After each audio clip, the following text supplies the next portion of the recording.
And an update on the developments at Occupy Oakland. The Mercury News is reporting at 5 a.m. Oakland police moved in. Police donned gas masks. Some kind of smoke has been released. Ring of police around the plaza.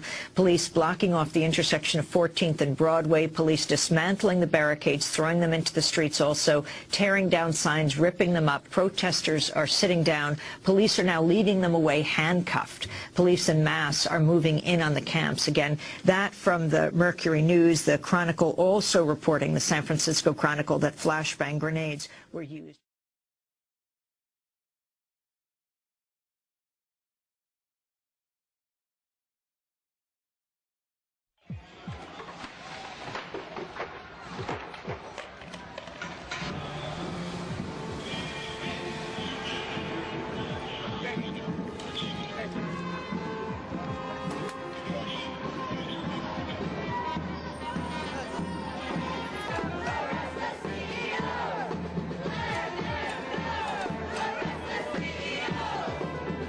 Receive this honor with deep gratitude and great humility.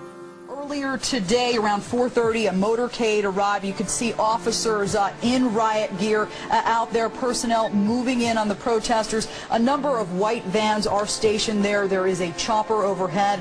All of this while protesters have been chanting, "This is our First Amendment right." I cannot argue with those who find these men and women, some known, some obscure to all but those they help, to be far more deserving of this honor than I.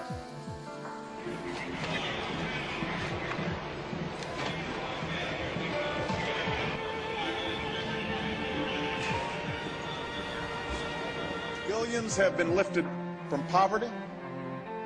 The ideals of liberty, self-determination, equality, and the rule of law have haltingly advanced. There appear to be several hundred officers at the scene there. You can see law enforcement just surrounding the protesters. Officers are warning leave or face arrest, something these protesters all over the country have heard. Seeds of future conflict are sown. Economies are wrecked, civil societies torn asunder, refugees amassed, children scarred. You may have noticed protesters and spectators trying to record the events there. Protesters determined to stay put. They have been standing with their arms linked throughout the morning.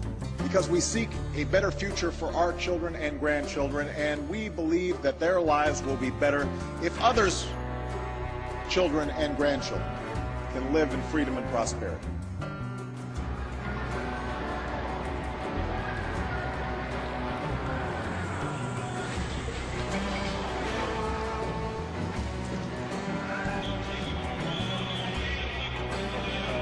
In fact, no nation can insist that others follow the rules of the road if we refuse to follow them ourselves. For when we don't, our actions appear arbitrary. Earlier this morning, officers were staging at the Oakland Coliseum. Occupy Oakland protesters say they aren't moving despite the threat. We lose ourselves when we compromise the very ideals that we fight to defend. It seemed to us like they arrested everybody very quickly. We saw some people being carried away, some people being dragged away, but all of this being done without any kind of real chance to observe. The media was all kept a block away, as well as the legal observers. Anybody who was in the park was told that they would be arrested summarily if they stayed in the park. Only a just peace, based on the inherent rights and dignity of every individual, can truly be lasting. You just heard from a protester and graduate of UC Berkeley. I want you to take a look at some additional video now. You can see here it appears something is being sprayed into the air. Some of the protesters say tear gas has been used on them this morning. However, police have not confirmed that they have used tear gas at this time. I believe that peace is unstable where citizens are denied the right to speak freely or worship as they please, choose their own leaders, or assemble without fear. Taking a look back now at these live feeds, you can see officers out here in riot gear. I think you can hear chanting in the background now. Once again, these protesters chanting throughout the morning, "This is our First Amendment right." We have seen a number of arrests in the last few minutes, and we will, of course... And it is the responsibility of all free people and free nations to make clear that these movements of hope and history, they have us on their side.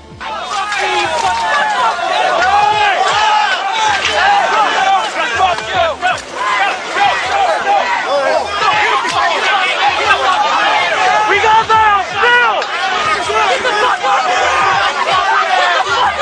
still! Just peace includes not only civil and political rights, it must encompass economic security and opportunity.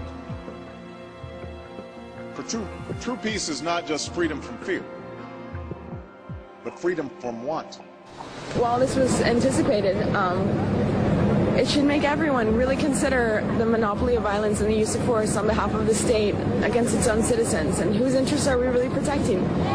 When the city of Oakland is closing down schools, closing down public schools, closing down libraries every day, and yet we have this massive police force that continues to brutalize the public, and this morning we saw how they will continue to brutalize the public. The absence of hope can rot a society from within. I had to move.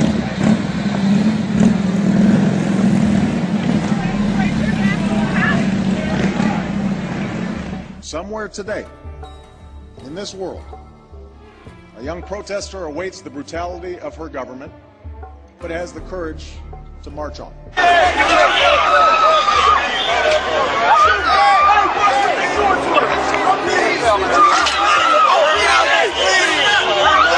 Oh yeah!